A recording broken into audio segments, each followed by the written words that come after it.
The UN is and remains a lifeline for people affected by conflict. The system is specifically built to allow the big powers of the 20th century and today to protect and exonerate their allies. Welcome to Doha Debates, where we explore an issue from various sides and try to find common ground. Get ready for a conversation that's well-informed, spirited, civil, and respectful. For other great videos, please subscribe here to the Doha Debates YouTube channel. Hey there, I'm Joshua Johnson, and I will be your moderator for this debate. And today we're talking about war, peace, and the United Nations. It was founded after 2 world wars in the hopes of establishing international peace and security. In 1945, 51 countries signed the UN Charter. That document begins with a commitment to, quote, save succeeding generations from the scourge of war. It's highly aspirational. How well has it worked out? Is the UN still capable of preventing war and keeping peace? Back in 2022, after Russia invaded Ukraine, the UN Security Council called an emergency meeting. The Council has 15 member countries, including the US, Russia, and China. Its purpose is to maintain international peace and security. At that emergency meeting, the member countries debated Russia's claim to Ukrainian territory, humanitarian access to invaded areas, and which international laws had been broken. In the end, the UN Security Council rejected a draft resolution intended to end Russia's offensive against Ukraine. The Security Council discussed the war in Ukraine 23 more times after that, without approving a resolution about it. In September, Ukrainian President Volodymyr Zelensky chastised the group. President Zelensky said, quote, inequality of states renders the UN ineffective, unquote. He also called the Security Council, quote, the most broken institution in the world. In October 2023, the Council came under more scrutiny after Israel went to war in Gaza. The issue here was the group's inability to ease the violence. So, what can the UN Security Council really do in times of crisis? How useful is it as a means of keeping the peace? We've invited 2 experts on the United Nations to come debate these questions. Joining us from London is Natalie Samarasinghe. She is the Global Advocacy Director at the Open Society Foundation. Natalie, welcome. Good to have you with us. Thanks. Nice to join you. Also with us is Anjali Dayal, a political scientist at Fordham University. She is the author of Incredible Commitments: How UN Peacekeeping Failures Shape Peace Processes. She joins us from Washington. Professor Dayal, welcome. Good to have you with us. Thank you for having me. We'll have a question from a global listener a little bit later on in the debate. But before we begin, I have 2 ground rules. First, no personal attacks. We are here to pick apart the issue and not each other.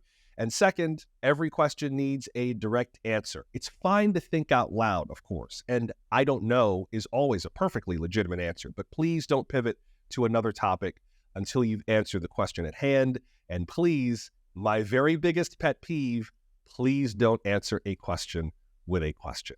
Natalie, let me start with you. You used to lead the UN Association, which is a group that celebrates the UN's contribution to the world. What are some of the ways, in your view, that the UN has proven its ability to at least help keep the peace?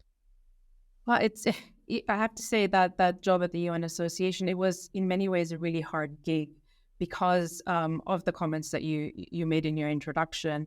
We see the Security Council unable to make progress on so many issues. We see conflicts raging around the world.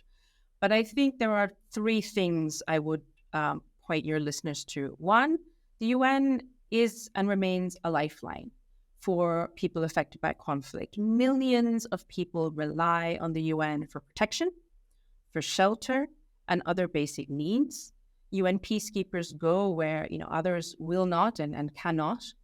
And in many situations, the UN is really the only lifeline. You mentioned 2 conflicts that dominate the headlines. Many conflicts do not.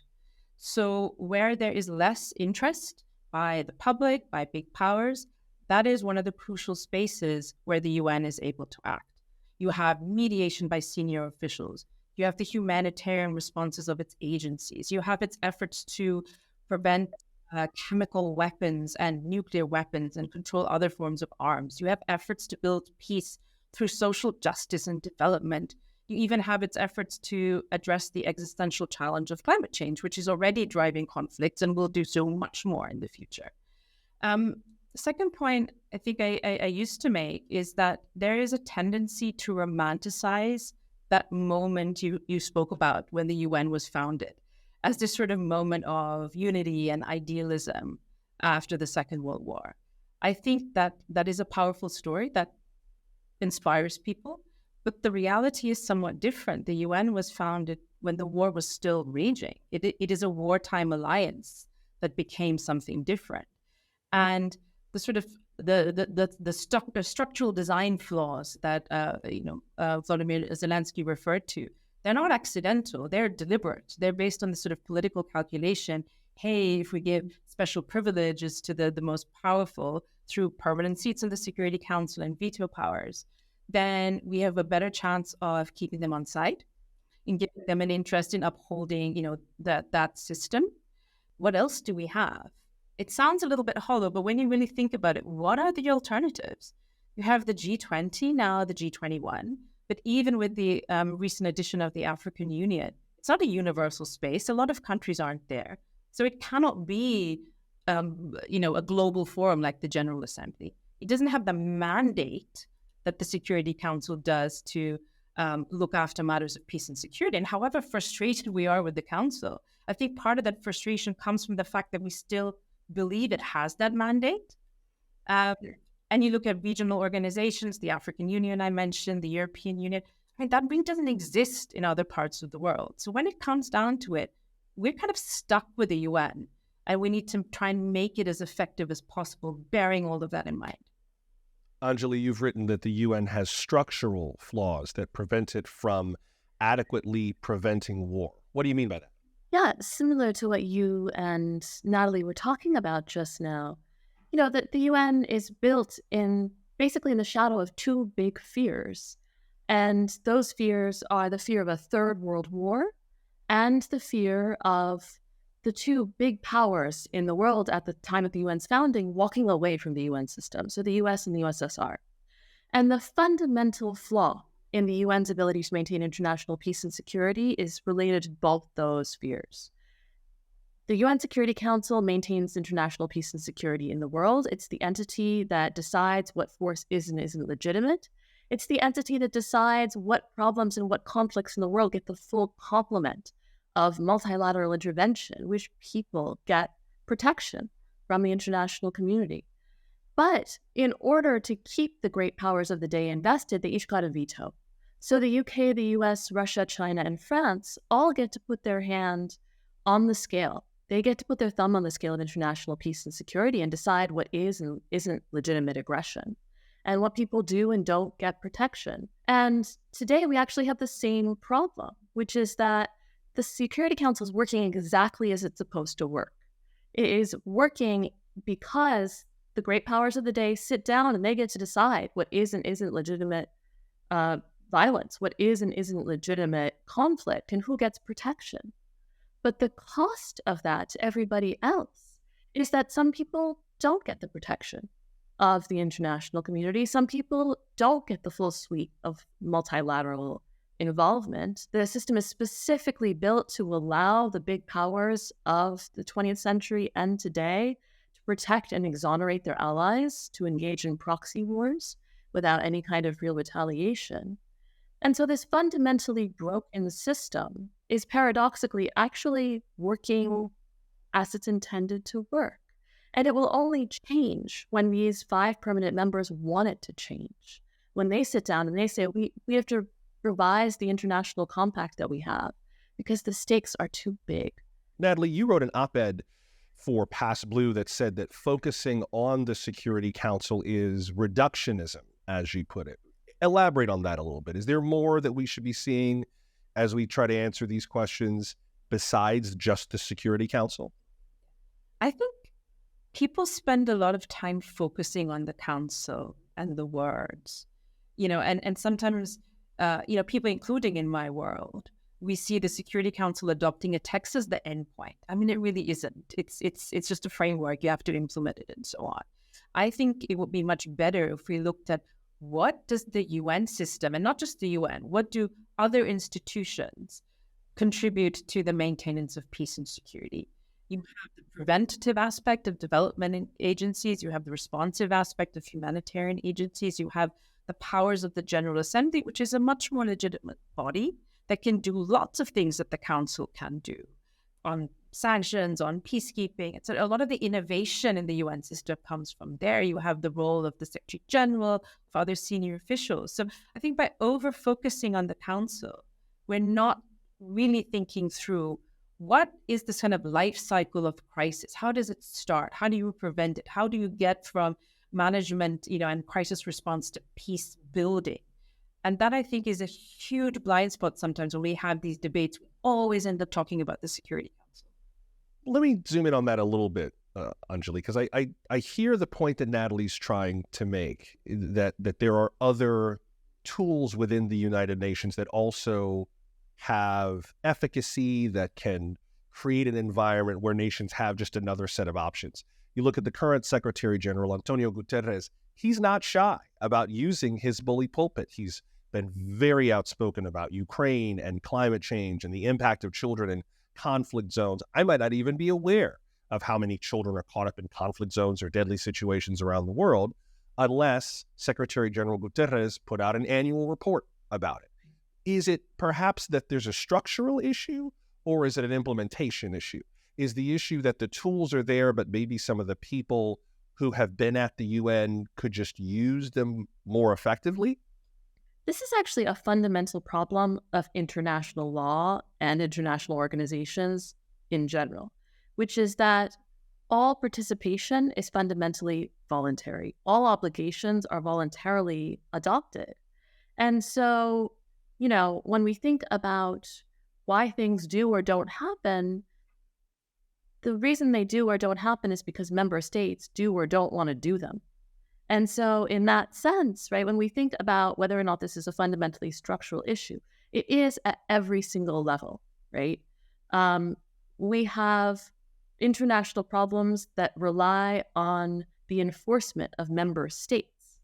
And when those member states decide to act, things happen. When they don't, things don't happen. The UN doesn't really replace state interests in the world. It reflects them. So in that sense, that is a fundamental structural issue of the system we live in. Natalie, with regard to the UN's ability to have a meaningful impact in global conflicts, I hear both of you kind of talking about some of those structural challenges with the UN. But again, it is an organization of people. Does that mean that the UN can never be better than the people who are using it, who are running it? Almost like any government, really. A government is a reflection of its people. I wonder if maybe that's part of the issue, that it is only a bully pulpit to the extent that someone chooses to preach from it and preach effectively. I don't know if I would say it's a structural issue. I think I would describe it as a political issue in that sense, because I'm not sure that you could fix a structure that would somehow erase or even diminish considerably the political dimension of it. I think you can correct it a little bit. So I think, we tend to talk about the UN as this thing. It's this world, people worry about it being a world government. It is the sum of its member states, where I think it does have some room for maneuver is in that international civil service, a bit like you have the distinction at a national level between the government and the actual implementers. And I think what could be really interesting is looking at how the UN works more with other types of stakeholders, with civil society, with businesses, with cities, where actually you have a lot more alignment sometimes of interests around particular issues. And those are actually the on-the-ground implementers. I mean, if something, as you said, if something gets agreed at the UN, it doesn't mean it's going to happen. Someone needs to actually agree to it and take it forward.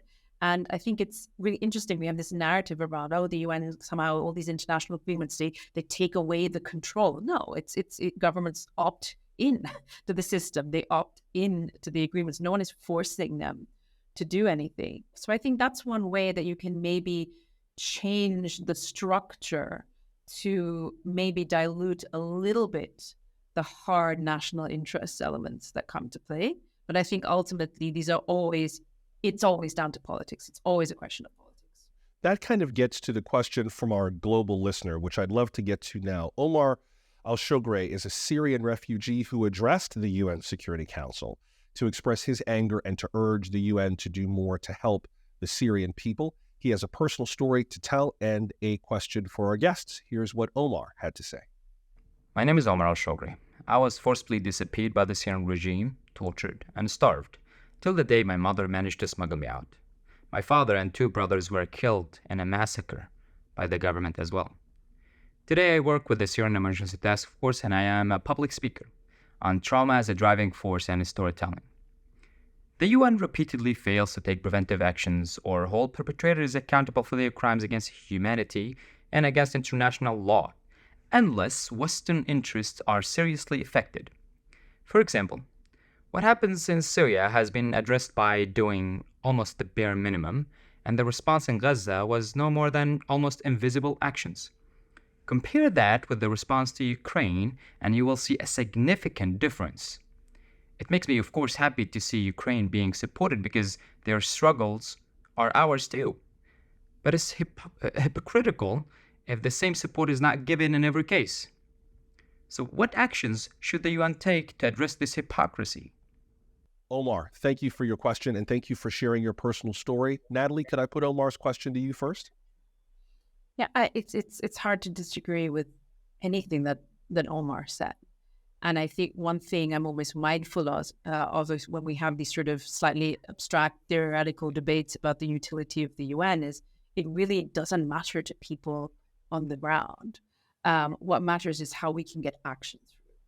And that's kind of why I fall in the camp of, let's not focus too much on reforming some structures or debating, how many seats would be useful, but really look at what is working and how do we minimize the damage that is being done by the things that are not working. But I think that is one of the areas where the UN, through the General Assembly and through its agencies, does present a bit of a counterbalance to that horrible, skew of double standards, which isn't really double standards by the UN. It's the fact that there is power, and power lies in Western states. I mean, I think that's the problem. There's the military and economic power imbalance. And I think what the UN can do is firstly shine a light on that. I think you really saw that with the juxtaposition of the responses to Ukraine and Gaza, but also Syria, Yemen, the DRC, all these other Sudan, all these other situations where atrocities are being committed and people are dying, and sometimes they don't even make it onto the agenda of the council. But you see that spotlight being, shone on these situations through the General Assembly, where all countries can have a say. You do see human rights mechanisms of the UN trying to press forward. They're documenting, they're investigating. The tools that when there is political will, the cases are there. They're providing that support on the ground or trying their best to do that. So I think that really shows, the limitations of the UN, but also the role it can play in that situation. It's not a good enough answer to people, who've been in that situation, such as Omar. It really isn't good enough. And that's why I think, instead of trying to redesign a perfect system that may or may not work, let's really focus in on the things that do. Anjali, what would you say to Omar? It's very hard to disagree with anything that Omar has said, right? And this is a problem over and over again we see in the UN response to situations. Even if it's a reflection of political power in the world, the fact that some victims are more elevated, more addressed within the multilateral system is not just deeply unfair, it's deeply painful. And it has real consequences for real people in the world. I think another place we really need to think about this kind of deep hypocrisy in how the Security Council deals with different kinds of conflicts is when we think about the practical implications of reform. Because today, when we see, for instance, Russia and the US trading barbs back and forth about the way they're using the Security Council to protect their allies, right? or to exonerate their own actions, what we see is that they're actually making the case for Security Council reform in real time, right? They are individually obstructing multilateral action on Ukraine, Syria, and Israel and Palestine, right? The problem is that in the absence of being willing to do something to restrain their own actions in that chamber, they're delegitimizing the chamber. And they're encouraging people to walk away from it because they are both the key case for Security Council reform and the key obstacle to Security Council reform. And in that sense, the real fear, the Biden administration, as late as September at the UN General Assembly, made the case for Security Council reform, pinning the case for Security Council reform to Russia's invasion of Ukraine. We started out with a quotation from President Zelensky, right? Pinning it to that and saying, like, look how deeply broken this body is. A single country can obstruct the will of every other state, right? Now, the Biden administration is willing to turn around and do the same thing, to obstruct multilateral action in Israel because the system works for doing what it needs to do for those great powers. And that kind of delegitimization of the chamber has real-world consequences, I think. And those real-world consequences are the only reason this matters. It's because it allows things like what happened to Omar to go unanswered when other conflicts would, in fact, receive more UN action. Sometimes the UN is actively engaging in harmful practices, right? There are cases of peacekeepers violating the human rights of the people who are in their care, of sexual abuse and exploitation, right? There are stories of corruption and malfeasance in UN work. But if we set those aside and say there are bad actors in some cases, right, then we would say, even aside from that, when the UN is working well, it's a convenient scapegoat. Because if you have a bad problem, and almost invariably, as you said, where the UN is present on the ground, it's because there is a bad problem that others have not been able to solve. The UN is a great place to point and say, look at these people not doing anything. Or look at these people not solving this problem that it would take 25 years and more political will than anyone has to actually solve.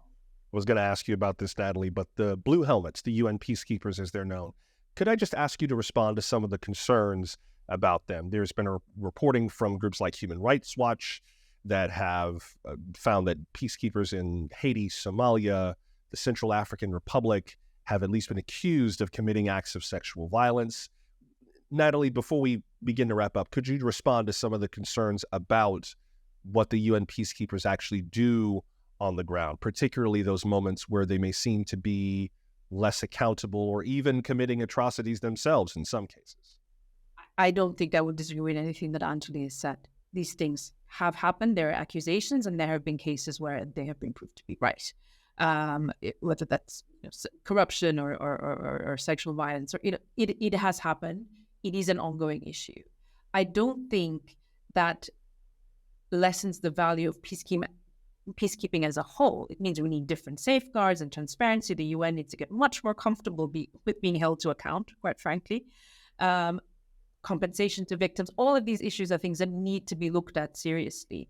But there is still a value to peacekeeping as a whole. We just need to do it much better. We have another question from Omar. Let's listen. As a human rights advocate, when I deliver my speeches and go to the Q&A sessions, there's always at least one young voice disappointed by the UN's failure in addressing conflicts and preventing massacres around the world. The UN has lost its credibility and the interest of many young people. So what should the UN do differently to regain trust, particularly among young people, and to repair its broken reputation? What would you say to Omar's second question, Anjali? I think young people today have a lot of cause to be disappointed in many of the institutions around them. I think the disappointment is deeply understandable. I think the important thing to know is first that reputations run two ways, right? It's not something you keep around in your pocket. It's something you build in a relationship with people. So part of what you can do to sort of rehabilitate the institution with youth is something I think that the UN has tried to do in the last couple of years, which is basically to build youth movements into the core of the UN's work. We see this particularly in the climate arena, I think. I think it's 2019, there's a youth climate movement that the Secretary General invites to the UN headquarters right ahead of the General Assembly. It's actually a way of trying to build pressure on member state governments to say, look, you don't have to listen to me standing up at the rostrum in the General Assembly saying we're all going to die, which is something Antonio Guterres has basically done every year, the last couple of years. You have to listen to the youth in your countries. They are here. They made the trip. They're here to say that you have a problem. You have a problem not dealing with these real problems in the world that we can only solve collectively.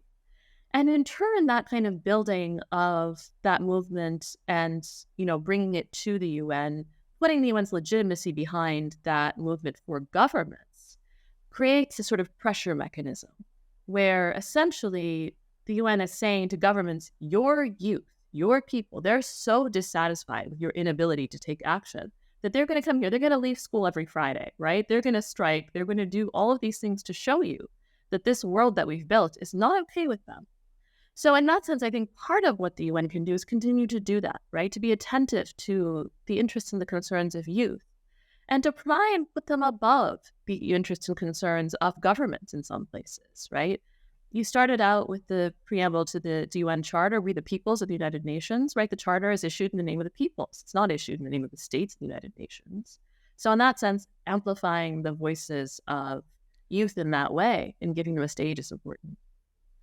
Natalie, to carry that forward just a little bit in terms of what many young people, at least the ones we hear from, are looking for, say they're looking for from their institutions. I wonder if part of the future of that is defining more clearly, and we've kind of alluded to this, what those institutions are for. I wonder if perhaps this is a moment to kind of rethink the pathways and just sort of accept that there are some moments for peacekeeping and some moments for war fighting, and that there may be a lane for each, especially considering that the UN can't be all things to all people. It's dealing with organizations and nation states and various actors that don't all agree on everything, that don't all necessarily see everything the same way.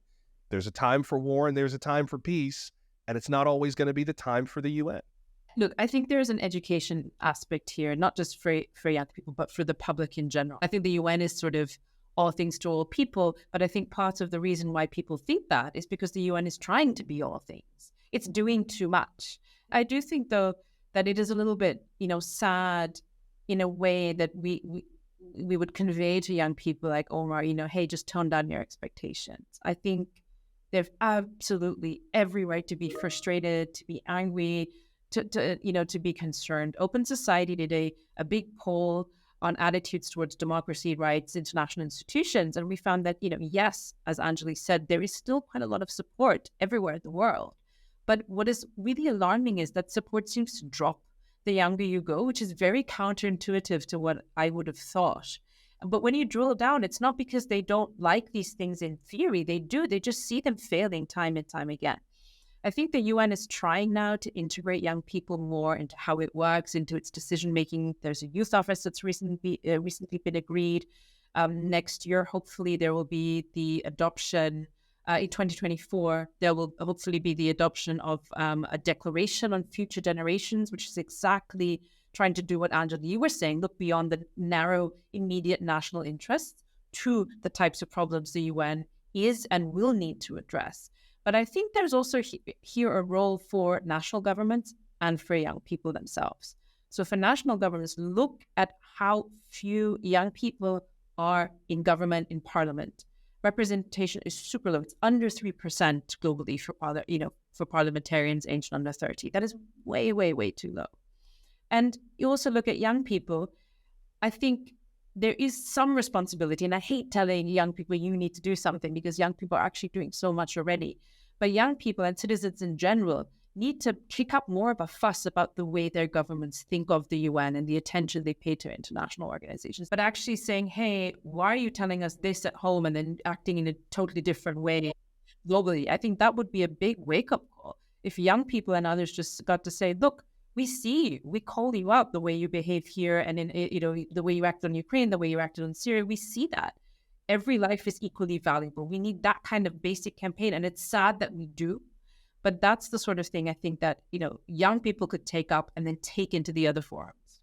We've covered a lot of different ground in this debate, and there's clearly some areas in which the two of you see the issue quite similarly. I do want to give you a moment to crystallize those before we go. Anjali, areas of agreement in terms of the two of you with where the UN is now and where it might be heading? I think we are both people who see the really vital role of the UN in the world today. And if, we live in a world where, as Natalie said, conflicts are more and more interconnected.